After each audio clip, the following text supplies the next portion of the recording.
It was a desperate bid for freedom, September 12, 1816. 13 convicts, led by Irishman Frank Parson, had a daring plan: steal a vessel and escape the colony. Their target was the brig Trial, anchored near Sow and Pig's Reef off Middle Head in Port Jackson. Loaded with cargo and waiting for favourable winds to sail to Port Dalrymple in Van Diemen's Land. Under cover of darkness, the convicts boarded and seized the vessel, forcing Captain William Bennett, his crew and passengers to sail from the harbour. Parsons' plan: head north to the Dutch colonies in Batavia, modern-day Jakarta. For a time, the plan appeared to be working. The hijacked brig travelled more than 200 kilometres beyond Port Stephens, then the northern edge of colonial settlement. But the voyage was plagued by one unavoidable problem: fresh water. Running low on supplies, Parson ordered the captain to steer into a bay where the casks could be replenished. It proved a disastrous decision. As the Trial approached the shore, it struck a sandbar, washing it onto the beach. The brig was stranded and beyond saving. Desperate to continue their escape, several of the convicts constructed a crude boat from timbers salvaged from the wreck. Launching into rough seas, they were quickly overwhelmed. The makeshift craft capsized and, according to reports, all aboard drowned. The captain, crew and remaining passengers faced a grim choice of their own. Hoping to reach a known settlement near Nelson Bay, they disappeared into the bush. They were never seen again.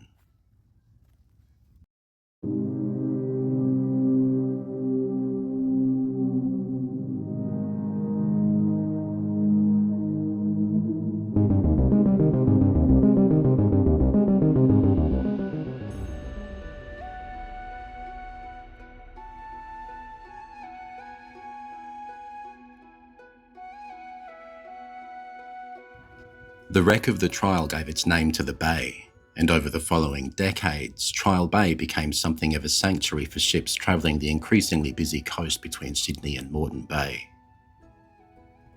The New South Wales coastline had earned a fearsome reputation. Sudden squalls, powerful swells and rocky outcrops claimed vessel after vessel. Between 1863 and 1866 alone, around 90 ships and more than 200 lives were lost. Authorities recognised the need for safe harbours of refuge, and Trial Bay appeared to offer a solution.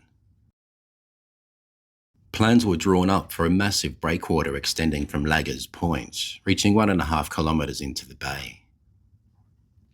In 1874, the government allocated £10,000 to begin the project. There was just one problem: who would build it? The answer came in the form of an experiment. In 1877, work commenced on a new public works jail on 200 acres of land beside the proposed breakwater. The prison formed part of a broader reform movement within the colonial penal system. Rather than simply locking prisoners away, authorities hoped they could be rehabilitated through meaningful labour. At Trial Bay, inmates would supply the workforce needed to construct the breakwater. The concept was championed by Harold McLean, the recently appointed Sheriff and Controller General of Prisons. McLean was considered progressive for his time. He abolished the dreaded prison treadmill and believed inmates should be engaged in productive work while also having access to education, recreation, and limited social freedoms. The jail was designed specifically for long-term prisoners nearing the end of their sentences. Known as licence men, they were required to have served most of their term, be physically fit, and maintain good behaviour. In return, they enjoyed freedoms unheard of in most prisons. When not working, they could swim, fish, and play organised sport. Construction of the prison and breakwater progressed in tandem. In the early years, prisoners lived in a rough stockade of tents, while permanent accommodation slowly rose from the granite quarried nearby. Funding shortages, difficult terrain, and engineering challenges meant progress was often slow. The first wing, containing 62 cells, took 2 years to complete and initially housed serious offenders assigned to hard labour. Over time, the prison expanded, adding watchtowers, walls, workshops, and service buildings. By 1887, a separate compound of timber dormitories was completed for the licensed men who formed the bulk of the workforce. A second permanent cell block followed in 1900, allowing the timber accommodation to be removed. Life inside Trial Bay differed remarkably from most prisons of the era. The cooks prepared meals for more than 100 inmates each day. Breakfast was usually bread, jam and tea, while lunch often consisted of a hearty meat stew. Sugar, salt, tea and tobacco was issued as part of prisoner rations, while local suppliers provided fresh eggs, fruit and meat. Local villagers even brought flour to the prison bakehouse to have bread baked there. By the turn of the century, the jail had become a remarkably modern facility. Electric lighting illuminated the complex, while new kitchens, washhouses and sanitary facilities improved daily life. In 1902, around 60 prisoners were held here on any given day, with most employed on the breakwater, roads and various construction projects. Yet despite decades of effort, the breakwater never achieved its intended purpose. Repeated storm damage exposed flaws in the engineering, while advances in ship design reduced the need for sheltered anchorages such as Trial Bay. In 1903, the project was abandoned. Barely 30 metres had been completed, less than 20% of the original vision. The public works prison closed the same year and its fittings were stripped and removed. A decade later, war gave the abandoned jail a new purpose.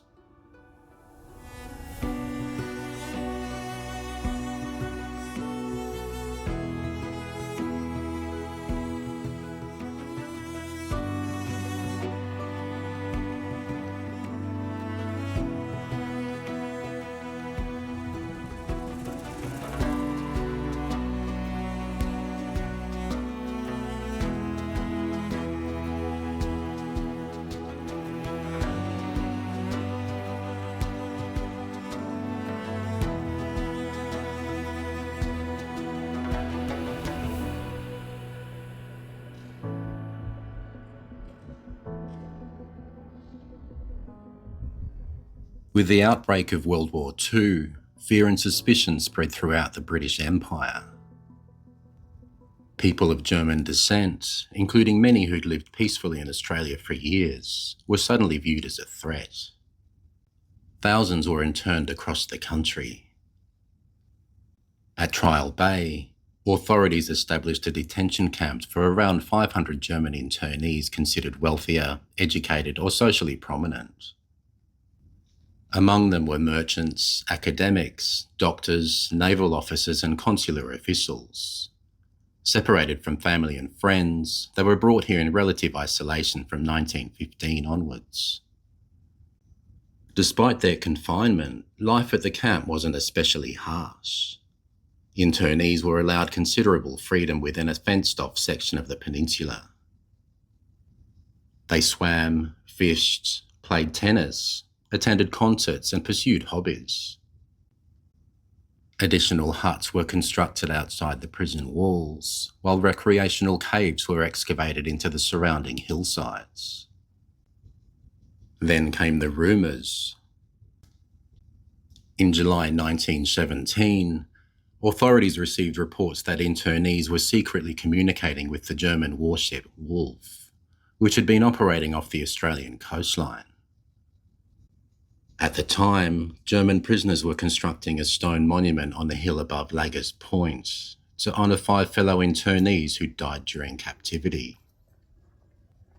Two of those men were buried at the monument itself. It was during the monument's construction that the alleged communications were said to have occurred. Whether true or not, the reports triggered alarm. Further intelligence suggested German vessels might again appear off the coasts, prompting fears that an attempt could be made to rescue the prisoners. Military authorities acted swiftly. Trial Bay was deemed too vulnerable and the camp was closed. Internees were transferred to Holsworthy near Sydney, bringing the jail's final chapter to an abrupt end. The anti-German sentiment that followed was fierce. In 1919, wartime structures built by the internees were set alight, and the monument itself was destroyed. It lay in rubble until 1959, when it was built as a gesture of reconciliation in the years following the Second World War. Today it stands quietly above the bay, surrounded by coastal heath and bushland. Beneath the monument lie two lesser-known relics of the prison years. Powder magazines built to store explosives used in breakwater construction. One survives today, while the other was deliberately blown up on the eve of the German monument's destruction.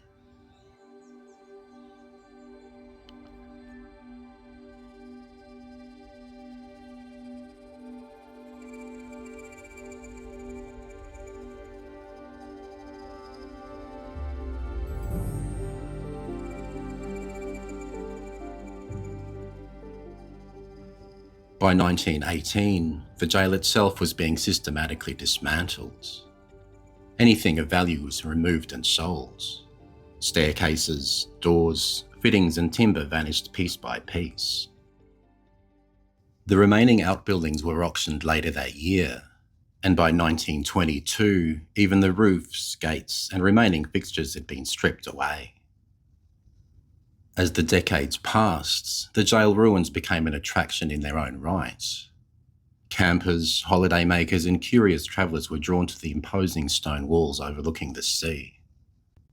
Today, Trial Bay stands at the heart of a popular coastal reserve. Surrounded by beaches, walking tracks and campsites, its silent ruins remain a reminder of ambitious engineering, penal reform, wartime fear and the many lives that pass through this remarkable place.